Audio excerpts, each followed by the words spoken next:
Hallelujah. परमेश्वर के लोगों, परमेश्वर आप सबको आशीष करे। आज हम परमेश्वर के वचन में से सीखेंगे सच्चा शिक्षक। जो सच्चा शिक्षक है उसके ये चिन्ह हैं कि वह अपने लिए नहीं परंतु दूसरों के लिए जिंदा रहता है। याद रखें, आज हम बाइबल में से सच्चे शिक्षक के बारे में सीखेंगे। विश्वास योग्य अगुए जो परमेश्वर की ओर से चुने जाते हैं, उनमें कुछ क्वालिटियां होती हैं। जिस प्रकार से जब हम बाइबल पढ़ते हैं तो हम सीखते हैं कि यीशु मसीह किस प्रकार से एक सच्चे शिक्षक बनकर अपने पिता की इच्छा को अपने जीवन में पूरा करते गए।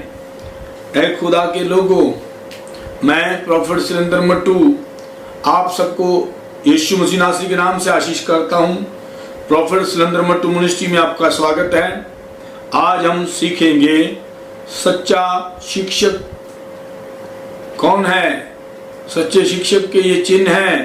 पहला हम पढ़ेंगे मत्ती की अंजील 27 अध्याय 42 वचन, gospel of Matthew chapter 27 verse 42।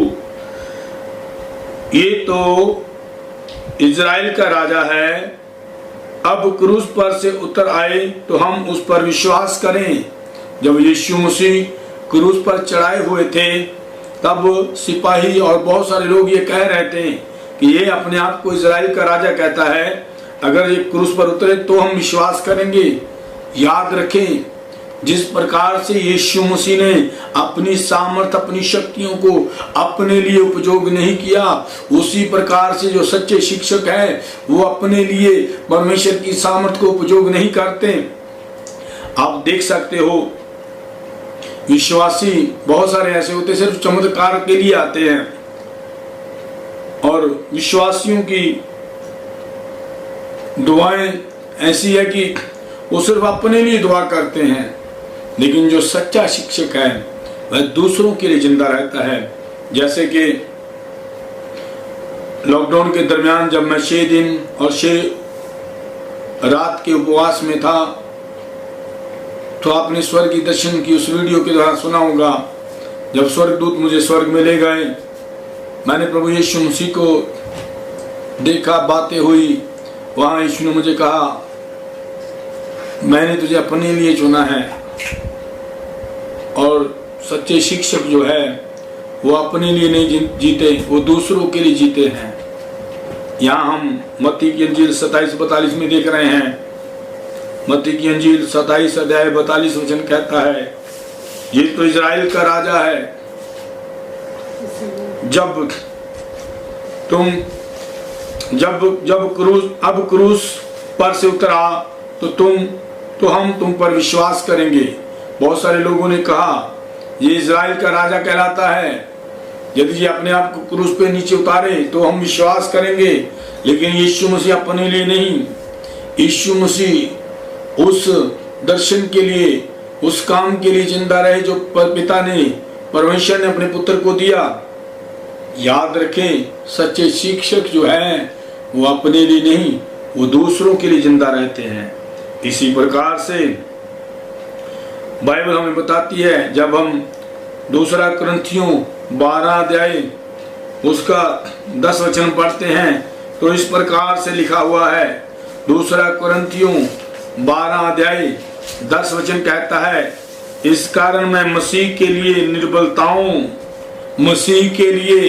निर्बलताओं, कमजोरियों और निंदाओं में और दरिद्रता में और उपद्रव में और संकटों में प्रसन्न हूँ, क्योंकि जब मैं निर्बल होता हूँ तभी बलवंत बनता हूँ, तभी बलवंत होता हूँ। हालेलुया, हालेलुया, से हालेलुया। इसलिए याद रखें, जो परमेश्वर ने चुन लिए हैं लोग, तुम लोग जो चुने गए हो, दुखों में कष्टों में प्रभु तुम्हें क्यों रखते हैं? मुझे परमेश्वर दुखों में कष्टों में क्यों रखते हैं? क्योंकि परमेश्वर अपने धर्मी जन को दुख में डालकर, आग की भट्टी में डालकर पकाते हैं जी। परीक्षाओं में से होकर हम बलवंत बनते हैं। इसीलिए बाइबल दूसरा कुरिन्थियों 12-10 वचन कहता है, इस कारण मैं मसीह के लिए निर्बलताओं और निंदाओं में और दरिद्रताओं में और उपद्रव में और संकटों में प्रसन्न हूँ, क्योंकि जब मैं निर्बल होता हूँ तभी बलवंत होता हूँ। परमेश्वर के लोगों, सचमुच यदि तुम परमेश्वर के लिए चुने गए हो तो तुम चाहे किसी भी सिचुएशन में हो, कमजोरियों में, निर्बलताओं में, दुखों में, कष्टों में, उपद्रव में, सताओं में, परेशानियों में, परमेश्वर अपने लोगों को बलवंत बना देंगे। यही एक सच्चे शिक्षक का पहचान है कि सच्चा शिक्षक जो है वो अपने लिए नहीं दूसरों के लिए जिंदा रहता है। जब हम भजन सहायता की पुस्तक उसका 106 13 से 15 वचन पढ़ते हैं तो बाइबल हमें ऐसे सिखाती है। Book of Psalms chapter 106 verse 13, 14, 15।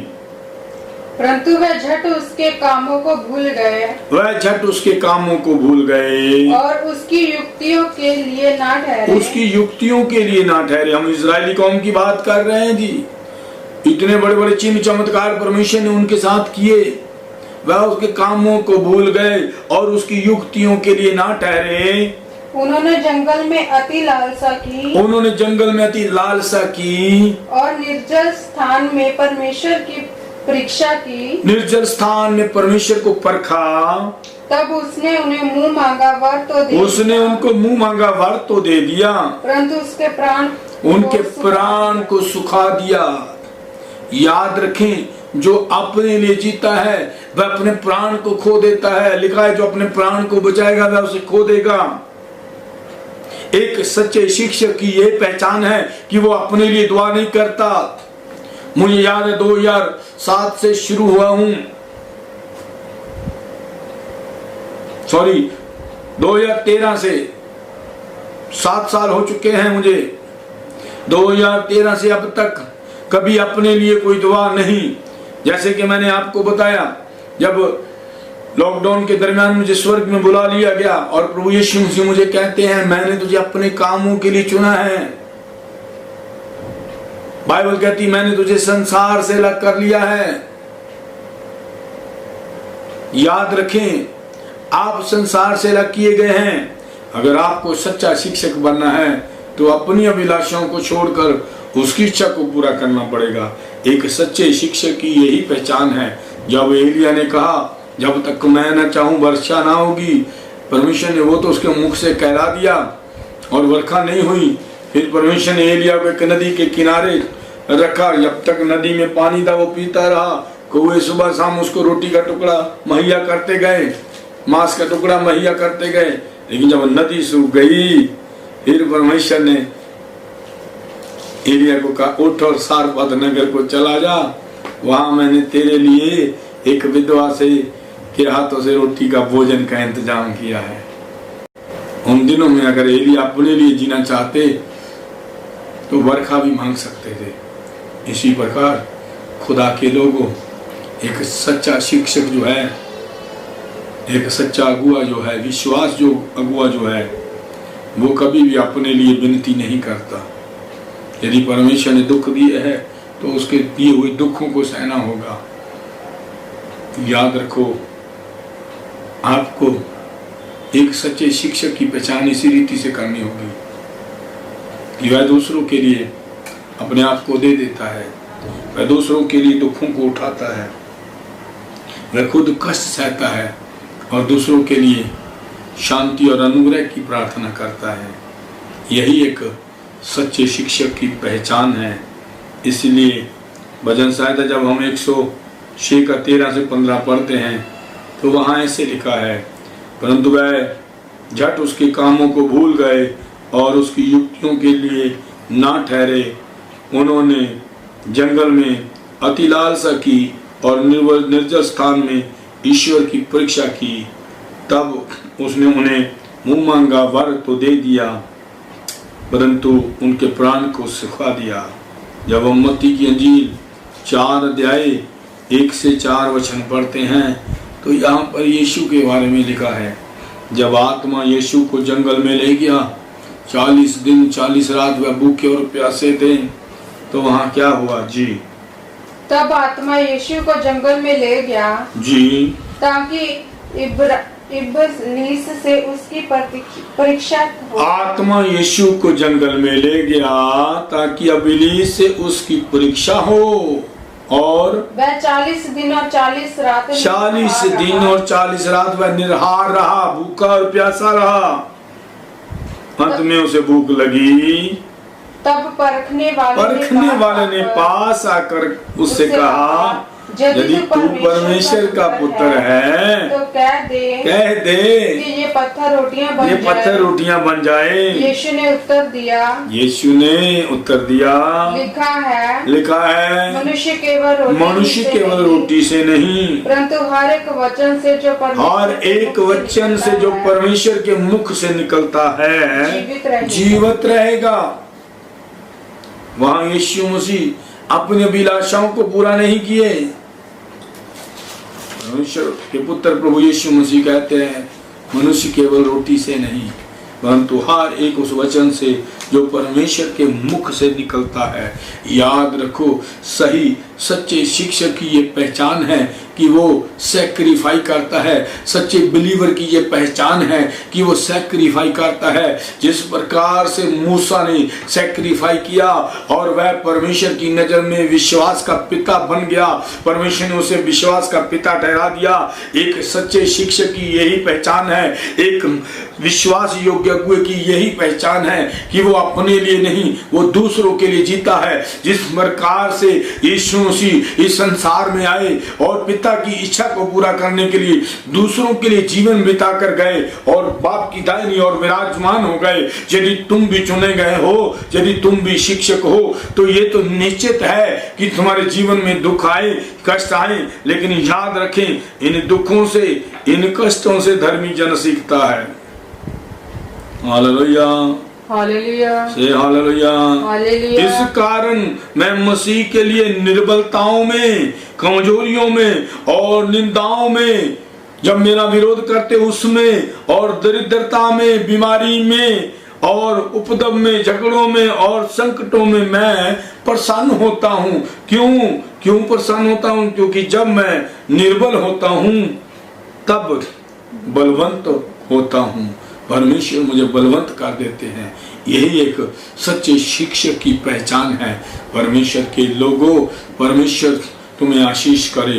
तुम एक सच्चे शिक्षक को ऐसे ही पहचान सकते हो। सच्चे शिक्षक जो है वो दूसरों के लिए उपवास करते हैं। आप बिलीवर को देखिए, विश्वासियों को देखिए, बहुत सारे लोग मिरेकल के लिए आते हैं, चमत्कार होता है और चले जाते हैं, दुआएं भी बस गिनी चुनी करते हैं। लेकिन अगुआ उपवास करता है किसके लिए? दूसरों के लिए। अगुआ प्रार्थना करता है किसके लिए? दूसरों के लिए। कभी भी सच्चा शिक्षक अपने लिए प्रार्थना नहीं करता, क्योंकि बाइबल हमें इस चीज की गवाही देती है। यीशु ने कहा, हे पिता, यदि हो सके तो ये प्याला मुझसे हट जाए, परंतु मेरी नहीं, तेरी इच्छा पूरी हो जाए।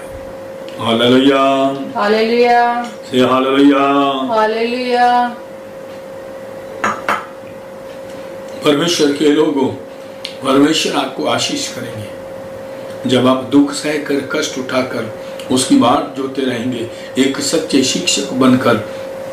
आज बहुत सारे लोगों की अभिलाषा तो है कि वो प्रॉफिट बन जाए, परंतु कीमत कोई चुकाने के लिए तैयार नहीं है। आज की जनरेशन झटपट एक अच्छी बड़ी कलीसिया की अगुवाई करना चाहती है, लेकिन याद रखें, जितना बड़ा दर्शन है उतनी ही बड़ी परीक्षाएं हैं। इसलिए प्रभु के दास पौलुस रसूल कहते हैं, मैं दुखों में, कष्टों में, निर्बलताओं में, निंदाओं में क्या करता हूँ?